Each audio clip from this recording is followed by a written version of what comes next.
Hi, water signs. Cancer, Pisces, and Scorpio, welcome po sa ating channel at ito ay yung Daily Gabay Tarot Reading for September 17, 2023. Please be reminded that this is general reading po, so maaari kayo makarelate o hindi. Just take what resonates. Gamitin ang reading na ito bilang gabay lamang. Balik po kayo dito bukas para sa ating Daily Gabay Tarot Reading for September 18, 2023. Please like, subscribe, and click bell button para updated po kayo sa Daily Tarot Reading natin. Maraming salamat po.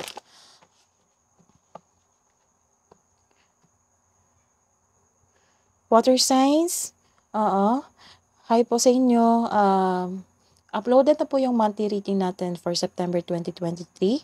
Maaari nyo pong bisitahin ang ating channel. Scroll down nyo lang po. Hanapin nyo po yung zodiac sign nyo po. Oo, nakapost po separated yung Cancer, Pisces, and Scorpio. September 2023 monthly reading. Opo. Maraming salamat po. Spirit guides, ano po ang energy today ni Cancer, Pisces, and Scorpio? Ngayong September 17 po. So, sa araw na ito, nagkaroon ng competition sa negosyo, nagkaroon kayo ng rivalry. It might be your groupmate, co-worker, or negosyo. So, sa araw na ito, hindi ka masaya sa ginagawa mo kasi nagkaroon ka ng competition o rivalry. So, some of you hindi gusto magkaroon ng ganyan. Pero hindi natin maiwasan talaga na merong tao makipag-compete sa atin. So, may nakikita rin akong balakid na pangyayari. Posibleng may paglinlinlang. Paninlang ng lalo sa malalapit sa iyo. So mag-ingat po. May intense na pangyayari o di kaya may ganap na away dahil sa hindi pagsasang-ayon ng iyong pamilya o grupo ng tao. So ilan sa inyo ngayon ay magpapatayo ng bagong bahay? Oo, structure. May ganap din na competition, rivalry. For example, same kayo ng job position na in-applyan ng kaibigan mo o di kaya ginaya ang iyong negosyo dahil nakikita nilang patok ito sa masa. Pwede rin na ginaya ang iyong strategy na sa paggawa ng plano. So, you are annoyed sa mga delay, sa mga pangyayari, sa pagkaroon ng control.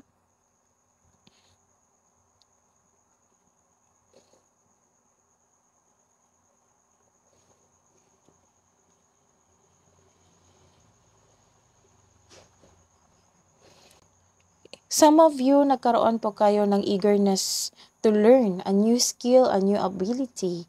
May mensahe rin na parating. Huwag magpadalos-dalos, alamin at isipin ang next step. Ang paggawa ng matibay na plano bago ka magsimula ay magkakatulong na mapalakas ang iyong confidence. So, nakaramdam ka ng pananabik at pag-uusisa sa isang bagay, sa inyong idea, sa inyong bagong idea, tungkol sa isang bagong kurso ba sa pag-aaral o interes sa inyong para maging mayaman kayo. So, ilan sa inyo nag-create ng product din. Excited kayo sa inyong bagong idea. So, pilit nyong pinagyaman. Oo, kasi eager kayo eager kayong matuto. Gusto nyong pinuput mo yung time mo, yung effort mo sa isang bagay para mapatok ito. Para magamit mo sa buhay pinansyal mo. Busy pala kayo ngayon. Water signs, Cancer, Pisces, and Scorpio. So, Spirit guys, ano po ang advice niyo po para ngayong September 17 para kay Cancer, Pisces, and Scorpio? Dahil sa pangyayaring ito, nagkaroon po ng transformation. Malaking transformation sa iyong buhay karera, buhay kaperahan, relationship. A fresh new way of living emerge. Wow. Accept these blessings. So, mystic healer. So, you are healing yourself from this away. So, healing energy flows through you. Let's see. Another message po, Spirit Guides, para po sa career and money. Para po sa love, life, self-love, and partnership, romance. So, this is a reverse card. Nagkaroon ng hindi pagkakaisa sa inyong kasamahan sa trabaho. Nagkaroon ng disbalanse sa kaperahan, nagkaroon ng frustration sa isang project kasi may new idea kayo may ginagawa kayong produkto. Para sa iyong negosyo. Or project nyo sa inyong trabaho. So, nagkaroon din ng separation dito. Nagkaroon siguro ng end of contract sa inyong business partner. So, nalilito ka sa desisyon. Why? Nagkaroon din ng failure of relationship towards your co-workers, your boss. Hindi nagkaroon ng balanse. To fix the imbalance, look inward to see where you can find the source of this harmony. So, alamin mo yung sitwasyon na nakapatrigger sa kanila, bakit nagkaroon ng disharmony. So, nagkaroon ng awakening dito after this disharmony. So, nagkaroon ng awakening, acceptance, nagkaroon kayo ng self-assessment. So, don't allow past mistakes. This is a past mistakes or decisions in the realms of finance, in the realms of finance and career to define you. Instead, mag-focus ka on releasing the past and move forward into a new and more successful period. So, acknowledge for your success is coming. Don't worry. Parating na po. May financial growth din po na magganap. So, this is the second card na may confirmation. This is the third card. 1, 2, 3. This is the third card na nagkaroon ng confirmation na may financial growth na mangyayari. So, pagpatuloy mo tong idea mo. So, this is nagkaroon kayo ng isang fear sa inyong relasyon sa inyong sarili, sa inyong kapareha. Nagkaroon na you felt dissatisfaction. Mataas ang intuition mo ngayon. May sekreto kang malalaman ngayon o malalaman mo kung sino na yung nangloko sa iyo. So, this card also tells you na dapat ikaw ay magpahinga o magdilay-dilay. Mabala din ito kasi may amok, may mga away sa inyo ngayon. Sino kaya yan? This card tells you na be careful of seeing things that are not there.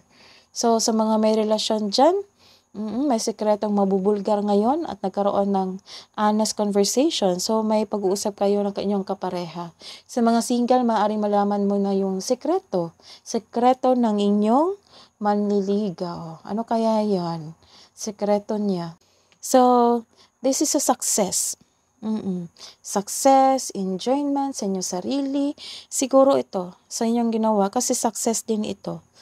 Big transformation. Ito din, success. Success, sa mga single, you've been doing a great job to you love yourself. May potential din na may mamimit kang posibleng romantic partner. Do something special for yourself. Treat mo yung sarili mo dahil deserve mo ito. Sa mga may relasyon dyan, don't worry. Sa mga pagdududa, sa mga after the seryosong usapan, magre-reconcile din kayo. Kasi naayos nyo na. So, let's see. Ano po yung iniisip nyo? Iniisip ng inyong new person sa mga single dyan? It's time for me to heal now. Sa mga may relasyon, I am afraid to contact you. Sa mga may single, sa mga single dyan, you are pure magic. Sa mga may relasyon, sa couple natin, water signs, Cancer, Pisces, and Scorpio. Spirit guides. Dreams. Share your dreams together and encourage each other to make them a reality. Ito yung pag-usapan nyo ng kapareha mo. So, love advice. Balance. Love is not always about agreeing just for the sake of it. A great relationship is one that both supports and challenges. So, you support each other sa iyong kapareha, sa iyong ginagawa. Busy kasi kayo sa inyong buhay karera. Para naman yan sa future niyo. So, kabuang advice po, Spirit Guides. The end of a tough cycle approaches. Wow. So, after these emotions, nagkaroon ng big transformation because you are healing yourself. Nagkaroon ka ng discovery sa inyong secrets sa inyong kapwa. So, nagkaroon din ng success dito. So, this is the card na nagkaroon talaga na kayo ng end of cycle sa struggle. Wow. Congrats. New cycle approaches. Papasok na kayo dun sa new cycle, new beginning sa inyong buhay. So, Indigo and Crystal Children, message from Archangel Metatron. You have a bond with children in particular. In particular, you can help children who are sensitive. That is your reading today, water signs. Balik po kayo dito bukas. Please like, subscribe, and click bell button para po updated kayo sa daily tarot reading natin. Maraming salamat po.